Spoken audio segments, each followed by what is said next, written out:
ఈరోజు నేను ఒకటే చెప్తున్నాను తమ్ముళ్ళు, నేను కావాలంటే ఏమైనా చేయగలుగుతాను.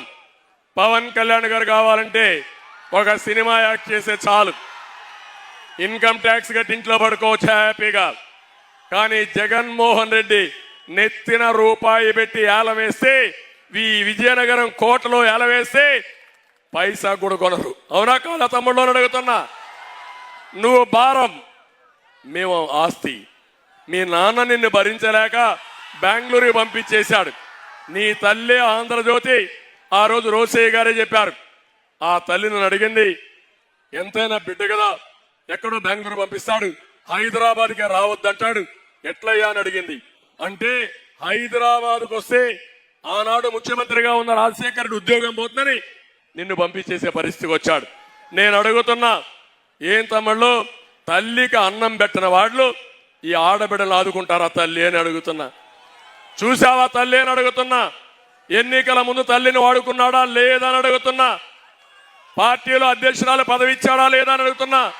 పెద్ద కుర్చీ వేసాడా లేదని అడుగుతున్నా. తల్లికి కుర్చీ వేస్తే ఇష్టం లేని వ్యక్తి ఏం తమ్ముళ్ళు నీ మీద నా మీద అభిమానం ఉంటుందా? నేను అడుగుతున్నా రెండో విషయం, చెల్లికి వాటా ఇవ్వాలనా లేదా అని అడుగుతున్నా మిమ్మల్ని. ఇది ఆయన ఇష్టం కాదు, ఎన్టీ రామారావు గారు ఇచ్చినటువంటి ఆస్తిలో సమాన హక్కు ఇచ్చావా సైకో జగన్ అని అడుగుతున్నా. ఒక మామూలు కుటుంబం చెల్లికి పెళ్లి చేస్తారు, అక్కకు పెళ్లి చేస్తారు, అంతవరకు వాయిదా వేసుకుంటాడు. ఎందుకంటే అది బాధ్యత.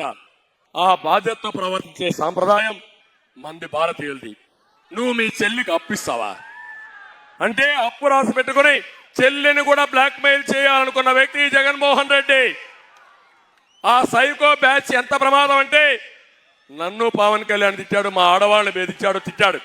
కడాన చెల్లె పుట్టుకనే ప్రశ్నించిన వ్యక్తి అంటే తల్లిని అపవాది చేసిన పార్టీ ఆ పార్టీ. ఏం తమ్ముళ్ళు అర్థమైందా మీకు?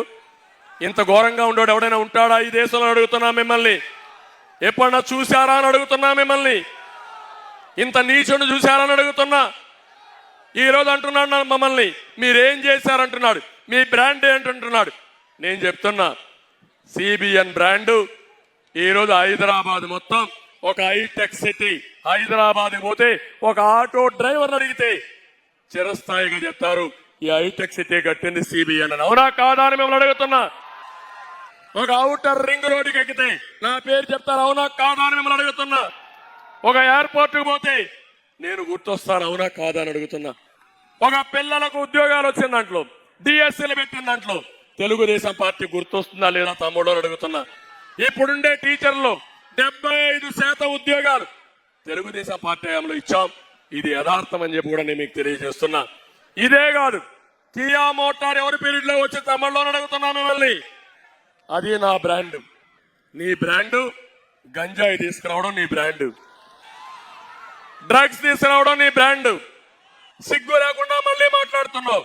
ఈ రాష్ట్రానికి ఎవరు చేయనంత నష్టం చేసిన దుర్మార్గుడు ఈ జగన్మోహన్ రెడ్డి. అవునా కాదా తమ్ముళ్ళని అడుగుతున్నా. బాధ్యత ఉందా ఈ వ్యక్తిగా అడుగుతున్నానే మిమ్మల్ని. ఇలాంటి వ్యక్తి రాజకీయాలకు అర్హుడా అని మిమ్మల్ని అడుగుతున్నా. క్షమిస్తారా అని మిమ్మల్ని అడుగుతున్నా.